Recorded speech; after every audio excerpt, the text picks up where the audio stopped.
There are four major issues with evil that you should know. Есть 4 ключевые проблемы в вопросе зла, о которых вам нужно знать. And this is the way Job presents evil. И вот таким образом Иов говорит о зле. First thing we need to know is that God limits the effects of evil. Первое, что нам нужно знать, это то, что Бог ограничивает пределы зла. And how do we know that from the first chapters of Job? Откуда мы это узнаем? Подсказка первой главы. Как? Каким образом? Когда Satan acts only in the limits God allows him. That's right. So in that first round, he could only touch Job's belongings. Потому в первом, так сказать, раунде, при первом заходе он может коснуться лишь того, что ему принадлежит. In the second round, he could touch his health, but he could not kill him. Во втором раунде он может коснуться его здоровья, но не может при этом убить. So God puts limits on evil. Поэтому Бог выставляет пределы, границы злу. From the big picture of the whole Bible, how do we see the limits on evil? С точки зрения вот, большой картины всей Библии, какие границы злу мы видим в глобальном масштабе, которые Бог установил? At the beginning. В начале. What does the Bible look like from the very beginning in regard to evil? Как Библия в самом начале выглядела в отношении зла? Ну, то, что Бог не допустил, чтобы они съели плод с God did дерева not allow жизни. them to eat the fruit from the tree of life. Right, chapter 1 and chapter 2. Вторая. Does evil exist? Существует ли зло? No. No, it does Нет. not. In Revelation chapter 22, does evil exist? Откровение 22 главе. Существует ли зло? No, Нет. it does not. It's been dealt with.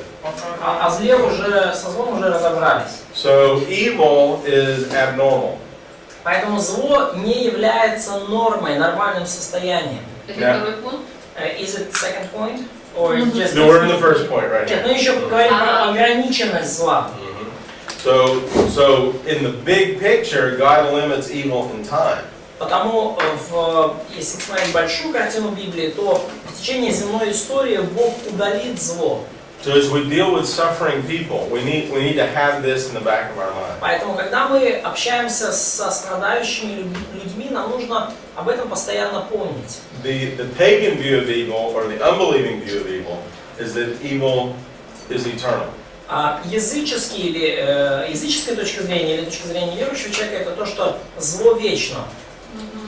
Who is it that talks about nirvana? Is that Buddhist or Hindus? I think Nirvana, Buddhist. Okay. But Hindus they have something like common state. Okay. Something. So this concept of what's it when you get a new life? Reincarnation. Reincarnation. So the concept of reincarnation. То есть концепция нирваны, концепция реинкарнации is that we live in an evil life. Да, состоит в том, что мы живем в злом мире, и жизнь наша исполнена зла. And when you die, you have to do it again. И потом, когда вы умираете, вы повторяете цикл.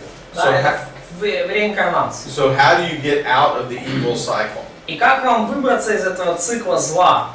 Nirvana. Нирвана вам поможет. Nirvana is going into non-existence. И нирвана, по сути, это уход в состояние несуществования. It's like a drop of water in the ocean, and then you just blend in with nature. Вас как бы нет, да, вы как капля, капнувшая в океан, и потом вы сливаетесь с природой. So the only way to get away from evil is not to exist. И потому единственный способ с точки зрения верующего, неверующего, справиться со злом, это перестать существовать. That is not the biblical view. И это не библейский взгляд. The biblical view is, at the beginning everything was perfect. Библейский взгляд в том, что вначале все было хорошо. And at the end God will deal with evil. И в конце Бог окончательно вернет это все к прежнему состоянию и разберется со злом. Evil always has a limit. У зла всегда есть пределы. In the world, when evil gets too much, God caused the flood. В мире, да, когда зла стало слишком много, в первом мире Бог осуществил потоп. When evil got too much in the nation of Israel, God destroyed the nation. Когда зла стало слишком много в народе израильском, Бог уничтожил народ. When Satan wants to attack Job, God puts a limit on his life. Когда сатана попытался атаковать Иова, Бог поставил пределы сатане и запретил отбирать жизнь. So the Christian view of evil is that there are always limits. И христианский взгляд на зло заключается в том, что всегда есть границы для зла. Now the second major point, Второй ключевой момент. God never causes evil. Бог никогда не является причиной зла. Only the creature causes evil. Только творение может стать причиной зла. And how do we know that? Откуда мы это знаем? Сатана хотів, щоб Бог зробив зло, а Бог сказав не робити. Satan wanted God to cause evil to Job, and Job allowed him to do that. Correct. God allowed Satan to cause the evil. Now did Satan have to? Позволил сатане причинить зло. Должен ли был сатана это делать? So even after the conversation, did Satan still have to cause evil? Даже после беседы с Богом, обязан ли был сатана причинить зло Иову? Це був не наказ, а дозвіл. That was not a command. That was not a command. That was allowed. Very good. Yeah, just allowed. Да. Permission. So God is never the cause of evil. Поэтому Бог никогда не является причиной зла. This is a big point when you deal with the unbeliever. И это очень важная мысль, когда вы общаетесь с неверующими. Because they will say allowing evil is the same as causing evil. Но поскольку люди считают, что позволение злу случиться, это то же самое, что и причинение зла. And that is not true. И это неправда. God will actually limit evil and God will deal with evil. Бог ограничивает зло, и в конечном счете Он уничтожит зло. Now the third point, there's no dualism in this book. Третий пункт, в этой книге нет дуализма. You know the yin-yang symbol, the Korean Знаете, flag. этот символ инь-янь, да, как на корейском флаге? And let's see, so this one's dark in color. Так, там все вот так вот темно. Now what this symbol implies is that good and evil are equal. Что подразумевает этот символ? Это то, что добро и зло равносильны, равны. Nowhere in this book is evil as powerful as God. Нигде в этой книге мы не видим, чтобы зло было могущественнее Бога. And so you go back to number one. И поэтому вы переходите, в общем-то, тут сразу к первому пункту. Now also what's interesting in here is the white fish has a black dot. Интересно на этом символе то, что на белом секторе есть, тем не менее, черная точка. So good has a little bit of bad. Поэтому в добре есть капля зла. Да, в бочке добра есть капля зла. And the black fish has a white dot. И вот на этой черной рыбе, да, в этой черной бочке есть тоже белая капля. So evil has a little bit of good. Поэтому в зле есть немножко добра. And they're in balance. И они потому в балансе. Это инь-янь. И это на флаге Кореи. This is the unbelieving view. Это не библейская точка зрения. Неверующий только так верит. The biblical view is exactly the opposite. А библейский взгляд полностью противоположен. Evil is never as powerful as God. Зло никогда не может быть сильнее Бога. And so, what's the solution to evil? И какое же решение проблемы зла? The solution is to focus on God's character. Решение в том, чтобы сфокусироваться на характере Бога. Now, did that exercise last night help? Помогло ли вам немножко это упражнение, которое мы делали прошлым вечером? Did you see what God was talking about at the end? Вы увидели то, что Бог говорил Иову в конце? Да, увидели, но Yes, как we это saw, должно было помочь и в чем? but how should that help us? Okay. Well, that's what we're here to answer today. Ну вот мы об этом и поговорим сегодня. So, another major point in the book of Job. И еще один важный момент касательно книги Иова. Okay. What is wrong with compensation theology? Что не так с богословием компенсации или с богословием воздаяния? Людина Богу нав'язує правила. Humans are imputing rules to God. They try to put God under some rules or requirements. Very good. Man tries to control the God's response. Лариса, Человек остается, уже почти человек контролирует Бога. Man tries to control God. Алиса. Те, що Бог людей нічого не зобов'язаний, тобто він не зобов'язаний якось відповідати на те, що він зробив. God is not obligated to human in any area, in any respect. Very good. That's the answer I want on the test. Это все ответы, которые я хочу на тесте. Юра. God is not obligated to man. Да, ну да, то, что Алиса сказала, Бог ничем человеку не обязан. You can even add on there that man is obligated to God. И можно даже добавить, что человек имеет обязательства по отношению к Богу. Okay, so that, Человек концентрируется на делах, а не на характере Бога. So in this theology, man is not focused on his works and not on God's character. very good. Да, очень хорошо. And that's exactly what this does. It's exactly what that does. И именно вот такую реакцию производит. And that is exactly the opposite of the point of Job. И это совершенно противоречит основной идее книги Иова. Job, this book is going to tell us to focus on God's character, not on what happens in life. И Иов в этой книге пытается ободрить нас фокусироваться на характере Бога, а не на том, что происходит в жизни. Now that's hard. И это трудно. That is difficult. Это действительно непросто. It's unnatural. Это неестественно для нас. And that's the point of the spiritual life. И, в общем-то, в этом и основная особенность духовной жизни. So let's go back to where we were yesterday, to chapter 11. И давайте мы вернемся к тому, с чего начали вчера, чем закончили вчера, к 11 главе. So, again, what I try to argue here И опять же, что я пытаюсь сейчас утверждать? is that the three friends have good things to say.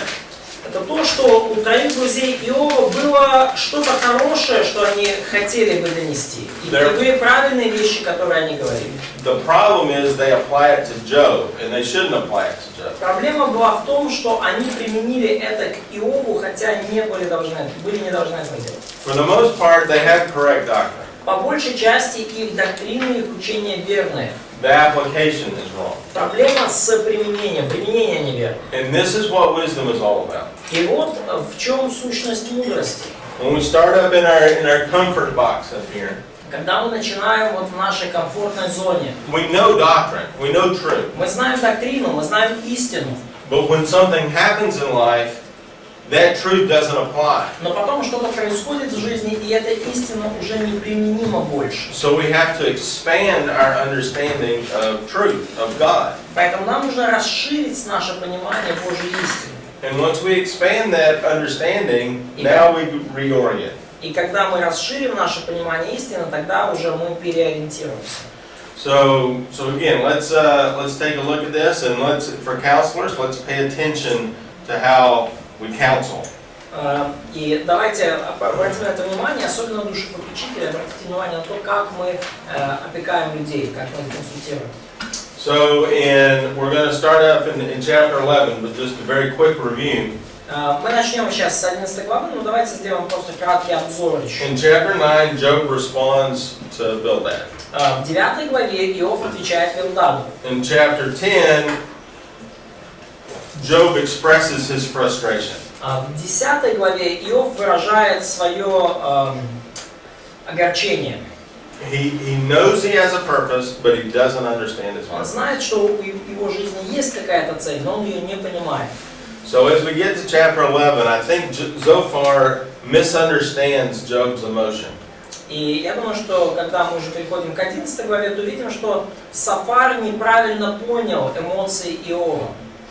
And so Zophar's argument is that man is just ignorant and he doesn't know how to answer.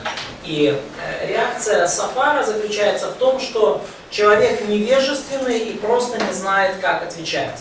And once again, that's a true statement, but it's not the whole picture. Как отвечать Богу. И, конечно, это истинное утверждение, но, с другой стороны, это далеко не полная картина. And he uses, and so when you're counseling, recognize the person that's hurting will be emotional. И когда вы душеопекаете людей, помните, что раненый, обиженный человек будет проявлять эмоции. Be very careful on attributing that emotion to a reason. И будьте очень осторожны с тем, чтобы не приписать эти эмоции как бы реальной причине, почему человек их проявляет. There's a lot of reasons that they could express what they express. A lot of reasons for suffering. Yeah, there's a lot of reasons they can be emotional. Да, то есть люди могут проявлять эмоции по самым разным причинам, иными словами. They may say they're angry at God Люди могут говорить, что они гневаются на Бога, when they're really angry at their own bad actions. в то время как они на самом деле гневаются на свои неправильные поступки. Now, are they going to tell you that? И люди могут сказать вам это, No, they're not. но чаще всего они этого не сделают. They may say that they're angry at the pain, Люди могут сказать, что они гневаются из-за своей боли, but maybe they're really angry at some other aspect of what's going on. но, может быть, на самом деле они гневаются на какой-то другой аспект происходящего. Maybe they're really hurting because their father's dying and they've always had a bad relationship with their father. Может быть, им больно из-за того, что их отец умирает, и у них всегда были плохие отношения с ним. They're really emotional because there's no reconciliation. И подлинная причина сильных эмоций в том, что не произошло примирение. But they're going to tell you it's because dad's in pain. Но они скажут вам, я гневаюсь из-за того, что папе больно. So be careful when you counsel. When you hear emotion, don't take it at face value. Поэтому будьте осторожны в душепопечении. Когда вы слышите эмоции, то не приписывайте их причину тому, что на поверхности. Не смотрите на внешнее. Be very slow to attribute that to a reason. Будьте очень осторожны в том, чтобы связывать эмоции, какой-то особенно выброс эмоций, с какой-то конкретной причиной. So Job has just said, I know I have a purpose, but I don't understand it. Иов только что сказал, я знаю, что у меня есть цель, но я не понимаю ее. And Zophar basically says, well, everybody's ignorant. И Софар отвечает, ну так что, все же ничего не понимают, все невежественны. So if you look particularly there at verses 11 and 12. Посмотрите особенно на стихи 11 и 12, 11 главы. Zophar talks about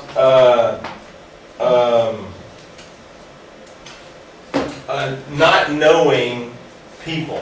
Софар говорит о незнании людей. I think it says the false man. Да, он говорит здесь о лживых людях. In other words, human beings put forth something that they're not. Да, deceitful man. Да, иными словами, люди лживы в том смысле, что они пытаются выставить себя такими, какими не являются. And so you see in them sin without actually investigating it. И вы видите, как люди грешат, и при этом they sin without them investigating. You look at what you're seeing and you call it sin. И вы смотрите на то, что люди делают, называете это грехом. But you don't actually know. You don't actually do the research. Но вы не можете при этом сделать некое исследование. And so in verse 12 he says, an idiot will become intelligent whenever a donkey gives birth to a man. Да, the word become wise. Ага. Окей, grammar is very different. 12 стих, прочитайте в Агієнка, пожалуйста. Тож людина порожньо мудріша, хоч народжується, як та дикі осла. Можна нову висновку? Еще раз. The idiot become intelligent. So it's like when the donkey, wild donkey is born a man, then the idiot. Yeah, so in other words, human beings will never be wise. Да, но смысл идиомы в том, что когда дикий осел родится человеком, тогда и глупый, пустой человек станет мудрым. То есть идея в том, что когда рак на горе свистнет, да, тогда только. Иными словами, мы никогда не поднимемся выше нашего понимания. Now, is it true that you will never know what God has for you to do in life? Правда ли это, что вы никогда не узнаете по-настоящему, что Бог делает в вашей жизни? No. You're gonna know to some extent. Нет, вы будете до какой-то степени знать. For example, when you're married. Например, когда вы вступили в брак. This is Women's Day, so let's give the guys a challenge. Сегодня женский день, поэтому немножко бросим вызов парням. Is it God's will for you to go date these other two women? Является ли Божьей волей для мужчины в браке идти и ходить на свидание с другими женщинами? No. Нет. You know for sure that is not God's will. Вы знаете наверняка, что это не Божья воля ни разу. You are married to this woman, your wife. Вы вступили в брак, вы женились на этой женщине, она ваша жена. So you know certainly it's God's will for you to love this woman. И вы знаете наверняка, что Божья воля для вас любить эту женщину. And you know it's God's will for you to give your life for this woman. И вы знаете, что Божья воля для вас в том, чтобы отдать свою жизнь за эту женщину. Now does that mean I also know what job I'm supposed to have? Значит ли это, что при этом я также знаю, какую работой мне заниматься? No, but I do know it's God's will for me to have a job. Но я не знаю конкретную работу, но я знаю, что Божья воля для меня, чтобы работа у меня была. Because I have a wife and I have children. Поскольку у меня жена и дети. So Zophar is going overboard. Поэтому Софар здесь немножко слетает с катушек, да, уже теряет, перегибает. There are some things we can know about our purpose, but we will never know all the things. Что-то можем знать о нашей цели, хотя никогда не будем знать полностью. Again, this is wisdom.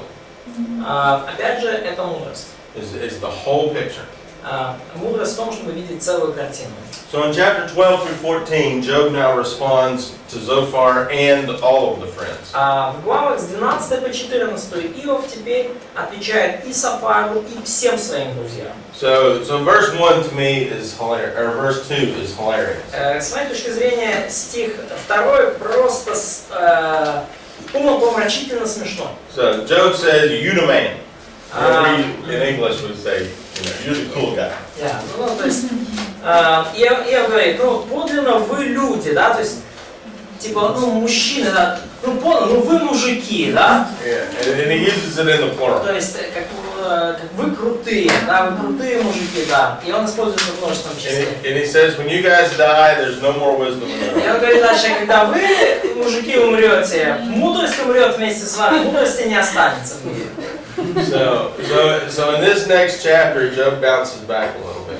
И в следующей главе, в нескольких главах, Иов немножко, так сказать, наносит ответный удар. So looking at this first paragraph, verses 1 through 12. Прочтите, пожалуйста, первый абзац, стихи с 1 по 12. Look at verse 5. He gives a list. He gives a list of those that do not consider the serious questions of life. Посмотрите, 5 стих. Он здесь описывает тех, кто не задумывается над серьезными жизненными вопросами. So these types of people, they don't spend any time considering the big questions. Такие люди, они вообще не тратят времени на то, чтобы подумать о больших жизненных вопросах. So, in other words, sometimes it takes a little stress to start thinking about the big questions. Иными словами, порой требуется некоторый стресс, некоторое какое-то расстройство, да, чтобы вы начали думать о больших жизненных вопросах. I mean, sometimes you'll see this in teenagers. Порой вы это видите в жизни подростков. You know, it's video games, it's hanging out with your friends.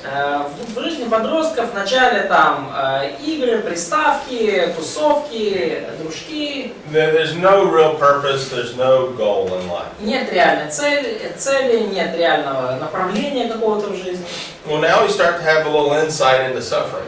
И потом подросток начинает немножко уже на своей шкуре чувствовать, что такое страдание. Sometimes suffering causes you to start thinking about the big picture. И порой страдания побуждают вас задуматься о некой большой картине жизни, о глобальных принципах. Now, I'm going to talk from a biblical view, so if you're married and no children, yeah, I'm going to talk about something ethical. Да, и я сейчас поговорю, немножко как бы уже с этической точки зрения, да, если вы в браке и нет детей. Let's say two people are newlyweds with no children. Два мужчина и женщина, они новобрачные, молодожены, детей пока нет.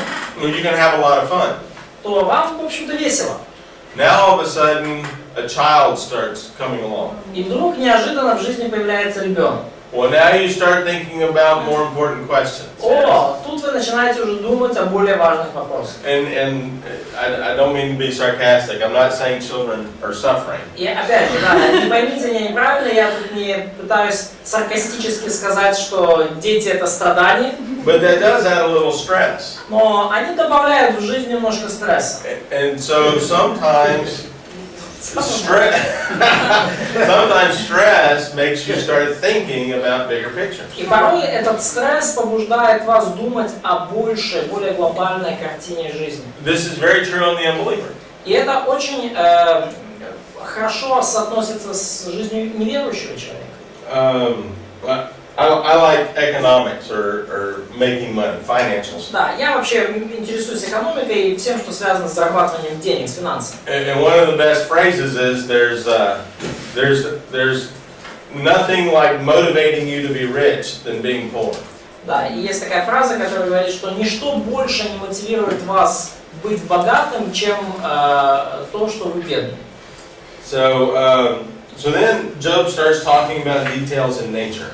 И далее Иов начинает описывать детали из природы. And so you see in those next few verses that И в следующих нескольких стихах the natural world points to a designer. мы видим, что естественный мир, мир природы указывает нам на Творца, на великого дизайнера. And you got a view of that when you did Psalm 19. И вы уже прониклись немножко этой мыслью, когда исследовали 18-й Псалом. So as he says in verse 9, who doesn't know that the hand of the Lord made them? И как он говорит в 9 стихе, кто во всем этом не узнает, что рука Господа сотворила сие? In fact, verse 9 is one of the uses of Yahweh in the poetry section. Кстати, стих 9 это одно из редких использований имени Яхве в поэтической секции. And so you can't look at nature without observing a designer. Поэтому невозможно смотреть на природу и не наблюдать при этом руку Творца. 12 глава, 9 стих. Мы сейчас в 12 главе. And then in verse 12, even though Job says in frustration he doesn't want to live. И мы здесь видим, что хотя Иов и говорит в огорчении, что он не хочет жить, He comes back to important principles. но тем не менее он возвращается к важным принципам. So the longer you live, the wiser you get. И чем дольше вы живете, тем мудрее вы становитесь. And it takes time to understand God's design. И требуется время, чтобы понять Божий замысел. And again, that's an important principle for counseling. И опять, это важный принцип для душепопечения. Yes, it takes time. Да, 12 стих. В старцах мудрость, долголетних разум. Важно понимать, что нужно время. It takes a lot of time sometimes to figure out your situation. Нужно порой много времени, чтобы понять вашу ситуацию. And sometimes the counselor wants to have an immediate answer to somebody that's hurting. И порой у душепопечителя есть желание дать сразу незамедлительный ответ страдающему человеку. And as a counselor, you may not have an immediate answer. И как у душепопечителя у вас может и не оказаться незамедлительного ответа при себе. It takes time. требуется время.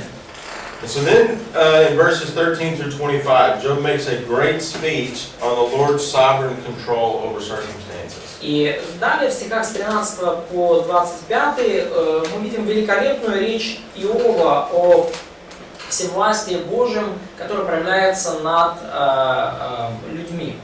So if you want to just mark that as sovereignty and come back and look at that later, that's a good paragraph. Если хотите, да, можете где-то себе пометить о всевластии и позже этот абзац пересмотреть. Всевластие Бога в жизни людей. And in chapter 13, verses 1 through 12, И в 13 главе, в стихах с 1 по 12. this is that take the plank out paragraph.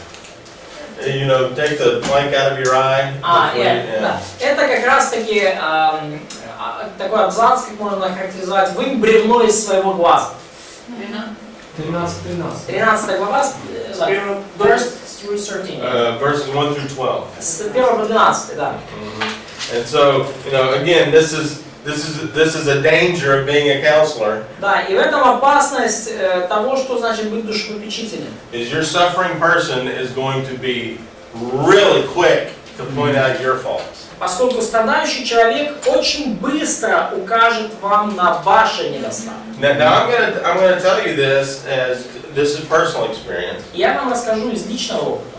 Sometimes you're a counselor because you've done the same thing this person is doing. Да, порой вы становитесь душепопечителем, потому что вы когда-то уже делали те вещи, которые делает сейчас этот человек. And sometimes that's why God thinks you're a good counselor for this case. И вот почему в некоторых случаях Бог считает именно вас хорошим душепопечителем в данной конкретной ситуации. So understand, they're going to use that against you. И поймите, что люди этот ваш опыт, да, при этом будут использовать против вас. So back to what we saw yesterday is we had two hot winds fighting each other. Да, мы вчера Getting видели louder. с вами, как два жарких пустынных ветра дули друг на друга, и голоса повышались все громче и громче. Remember, they're in pain and you're not in pain. Помните, что человек испытывает боль, а вы нет. So you're the one that's responsible to keeping everything under control. Поэтому именно вы, как душепопечитель, отвечаете за то, чтобы держать ситуацию под контролем. Now that's really hard advice in marriage. Это очень трудный совет для брака. So you got to pay real close attention to which one of you is hurting more. Поэтому надо внимательно смотреть на то, кто из супругов в данный момент больше ранен. All right, so in verses 13 through 28.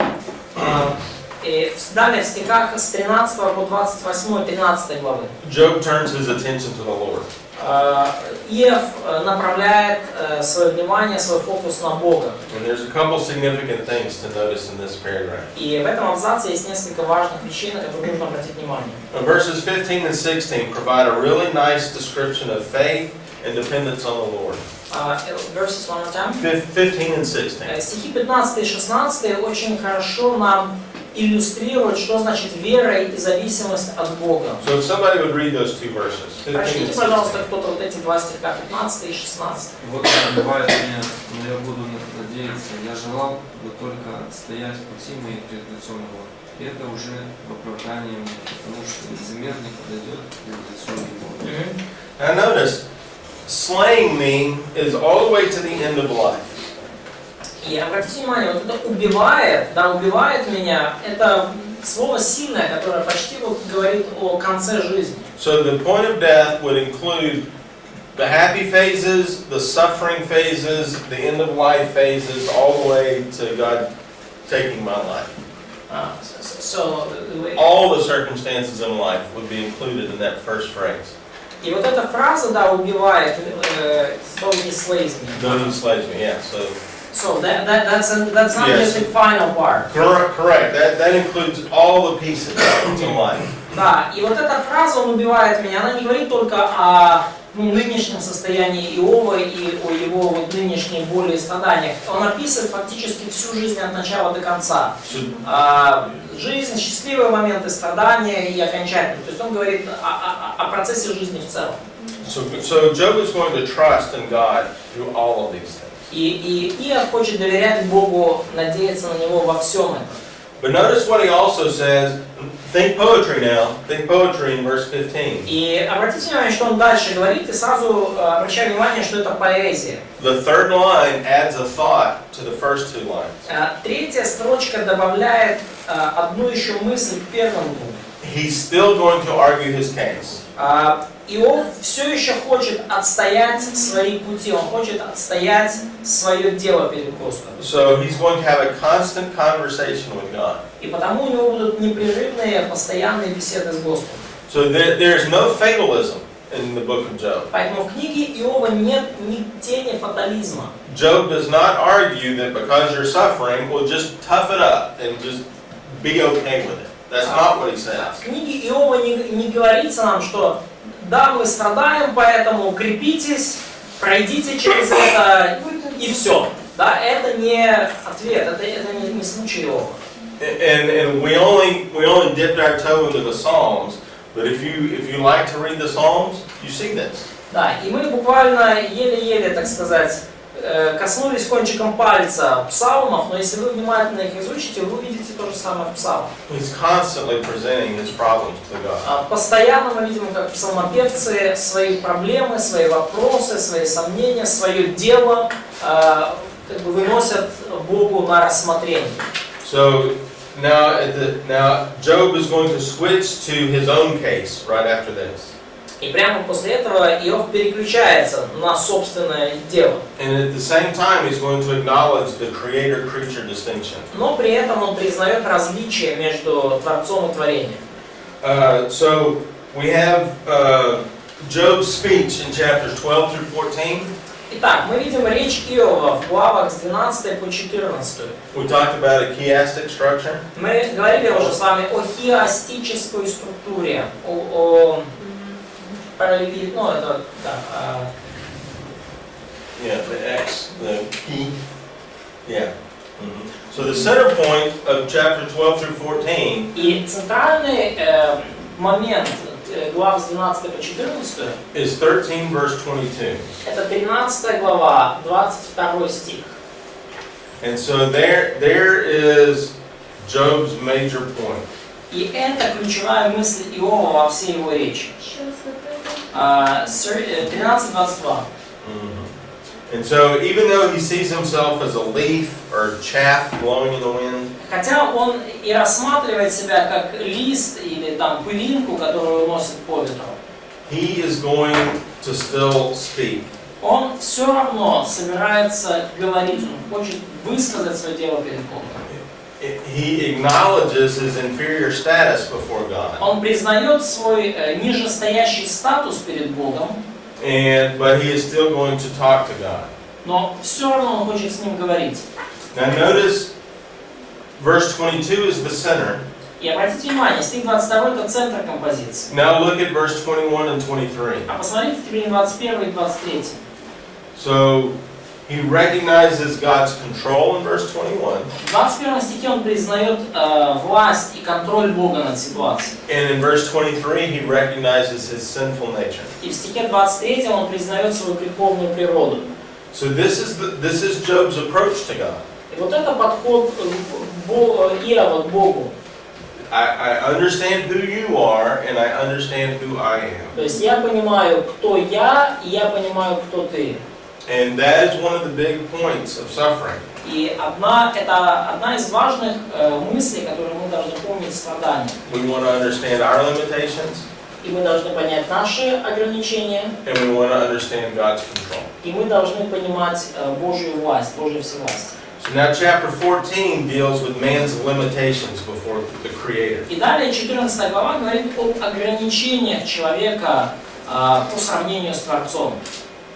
And one of the Old Testament verses on resurrection is found in this chapter. И один из ветхозаветных стихов о воскресении мы можем найти как раз-таки в этой главе. If you look at verses 13 through 17, that whole paragraph there. Посмотрите с 13 по 17 стих, вот весь этот абзац. Somebody read those verses there, those 5 verses. Прочтите кто-то эти 5 стихов с 13 по 17. 14 глава, с 13 по 17. «Если бы ты укрыл меня в мире мертвых, спрятал меня, пока не пройдет твой гнев. Если бы ты установил мне срок, а потом вспомнил бы обо мне. Когда человек умрет, будет ли он жить вновь? все дни моей службы я бы ждал, когда придет мое избавление. Ты бы позвал, и я бы ответил. Творение твоих рук растрогало тебя. Тогда ты считал бы мои шаги, но греха моего не выискивал бы. Накрепко запечатана была бы моя вина, ты сокрыл бы мои проступки. Now there's some interesting logical concepts in this paragraph. В этом абзаце есть очень интересные логические концепции. So Job first questions the logic of having an eternal death. Во-первых, вначале Иов ставит под вопрос логичность вечной смерти. So it makes no sense to him to have a life of hard work and then just die. Для него кажется совершенно бессмысленным прожить свою жизнь, тяжко трудясь, и потом умереть. And it makes no sense that in death there's no more work. И для него кажется бессмысленным то, что после смерти больше не будет труда. So notice that God is going to call him when he's dead, and he's going to obey. И обратите внимание, что он ожидает того, что Бог позовет его после смерти, и он послушается. And this is very interesting for the Christian. И это очень интересно для христианина. If my dead body is going to obey God, Будет ли мое мертвое тело послушно Богу? Даст ли оно ответ? shouldn't my live body obey God? Если так, если мое мертвое тело повинуется Богу, не должно ли мое живое тело также повиноваться Богу? Doesn't that remind you of something that Paul brings up in Romans? Напоминает ли это вам кое-что из Римлянам, то, о чем говорит Павел? Do we make all of our arms and legs a sacrifice for God? Все наши части тела, руки, ноги, голову, печенку, да, мы приносим в живую жертву Богу. And so this is the logic now that Job is bringing up. Это вот такая логика, которую здесь выдвигает Иов. And then in verses 16 and 17, he acknowledges something has to be done for sin. И далее в стихах 16 и 17 он признает, что что-то должно быть сделано с нашими грехами. So in order to be resurrected, God has to do something about sin. Для того, чтобы случилось воскресение, Бог должен что-то сделать с грехом. Now notice that in this statement, he's not saying I'm sinless, not at all. И обратите внимание, что в этих утверждениях он нигде не говорит, что я безгрешен. And so if you look back in this chapter 14, verses 3 and 4, И если вы посмотрите в начало 14 главы, в 3-4 стих, he says nobody is clean before God. он говорит, что никто не рождается чистым перед Богом. So notice that Job is putting the sin problem back to God. You alone have to do something about И it. обратите внимание, Иов проблему греха возвращает в руки Божьи. Он говорит, только ты один можешь что-то с этим сделать. Now the interesting thing from a New Testament point of view, И интересно с точки зрения Нового Завета, по разным статьям, when we see Jesus resurrected, когда мы видим Иисуса воскрешенным, and we come back to the very earliest Scripture, и мы возвращаемся к самым ранним Писаниям, Job is saying something has to be done for sin before there can be a resurrection. то уже Иов говорит, что-то должно быть сделано с грехом, чтобы случилось воскресение. Now that thought has been hanging over humanity for 2,000 years. И эта мысль перед глазами человечества мелькала, болталась в течение 2000 лет. And so if Job is 2000 BC, roughly, we're not going to argue that point. Если книга Иова где-то там, грубо говоря, 2000 года до нашей эры, This problem has been in existence for 2,000 years until the cross. то эта проблема уже существовала минимум 2000 лет до того, как случился крест. Now when Jesus is resurrected, that implies something based on this logic. И на основе этой логики воскресение Христа имеет определенные последствия, определенные выводы. So Jesus is satisfying this desire of humanity То for есть all time. мы можем сказать, что Иисус восполнил вот эту нужду, вот это желание человечества, самую главную нужду всех времен и народов. So notice that resurrection is at the end of that first cycle of arguments. И обратите внимание, что именно воскресение Христа воскресение просто, не Христа, завершает вот этот первый цикл, первый раунд аргументов. So, 4 through 14, everybody gets to speak. Итак, с 4 главы по 14 всем дается микрофон, всем позволяется сказать. So now we move then to the second round. И вот мы переходим ко второму раунду. Okay, so here's where we are in the big outline. Вот где мы в нашем большом плане. Now I think we're going to blow up that first line here. Is that correct? Yeah. No, it's What happened to 4:14. me? Oh, Probably. there we go. Yep. All right, so now,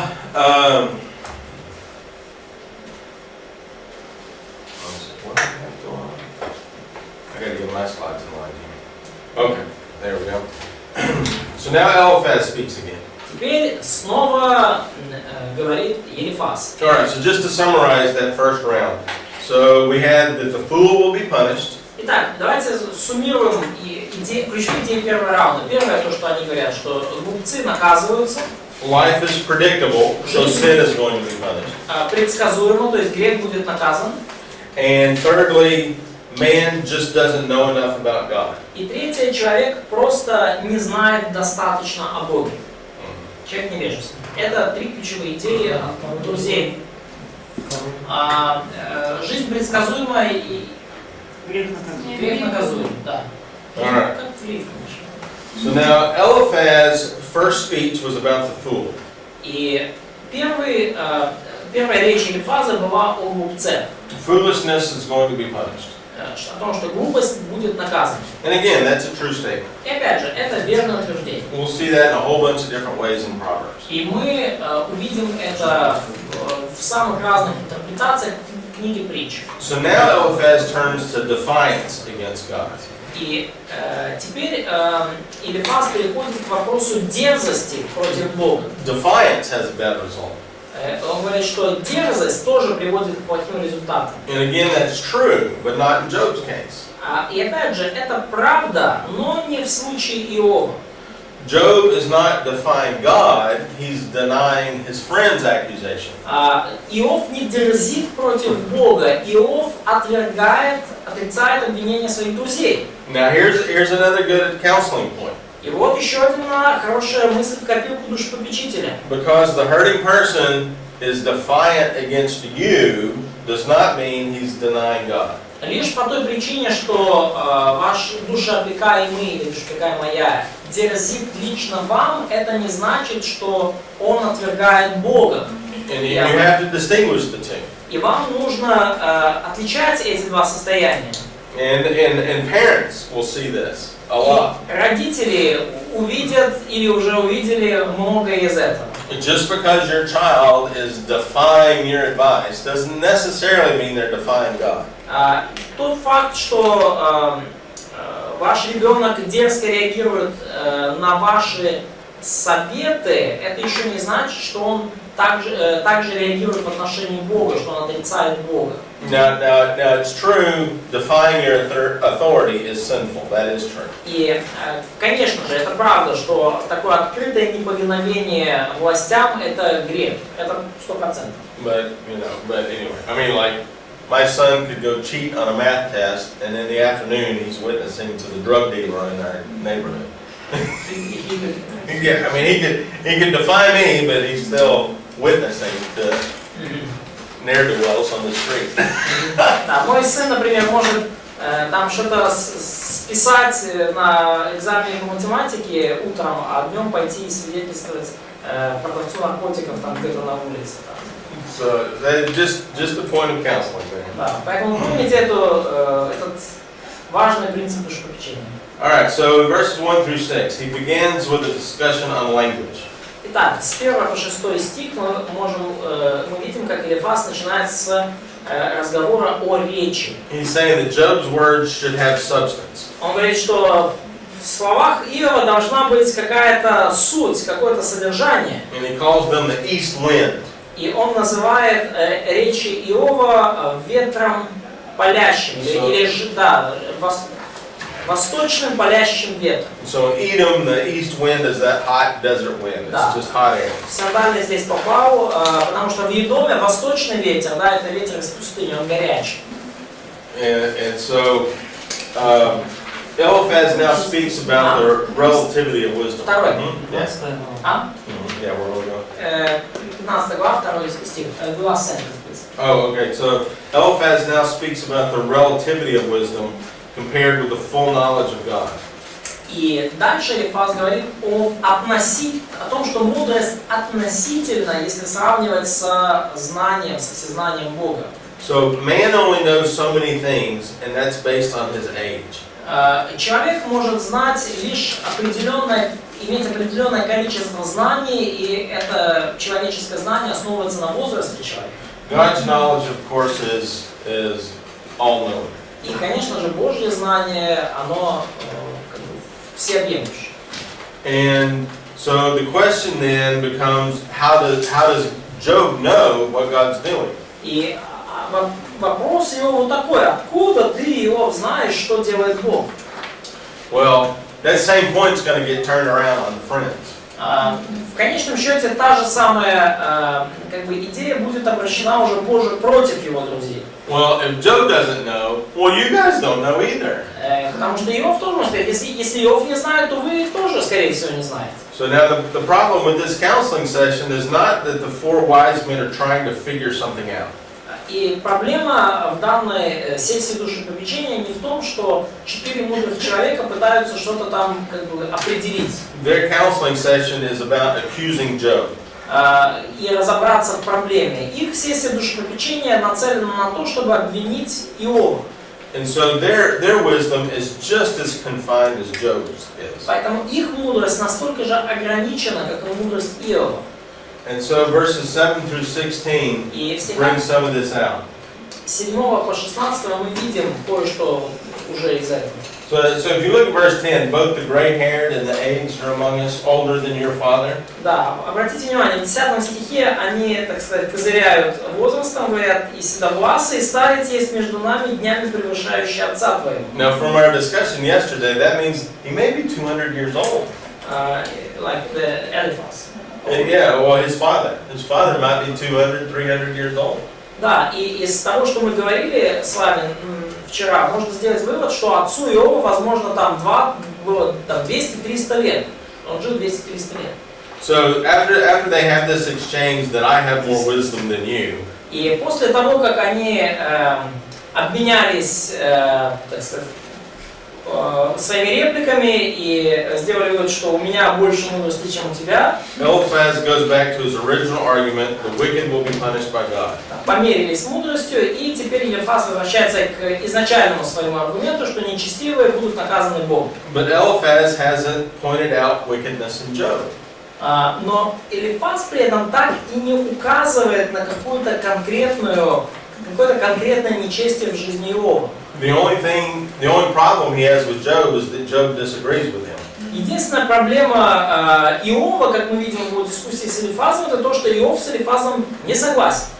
So in the rest of the chapter, Eliphaz just goes back to the doctrine that the wicked are punished. И в оставшейся части главы Элифаз снова возвращается к своей любимой доктрине, то, что нечестивые наказываются. But recognize that if whatever, A, then B, does not mean if B, then A. Но поймите важную логическую закономерность. Если А приводит к Б, то это не значит, что Б приводит к А. See, if A, you could also have C, and you could also have D. Поскольку изначальное состояние А может приводить и к Б, и к С, и к Д. So Eliphaz has a logic problem. Поэтому у Элифаза проблема с логикой. You can't go backwards from results. Невозможно в логике менять местами причину и следствие. In other words, it's true the wicked will suffer. Иными словами, это правда, что нечестивые будут страдать. It's not true that if you suffer, you're wicked. Но это неправда, что если вы страдаете Б, то вы нечестивы.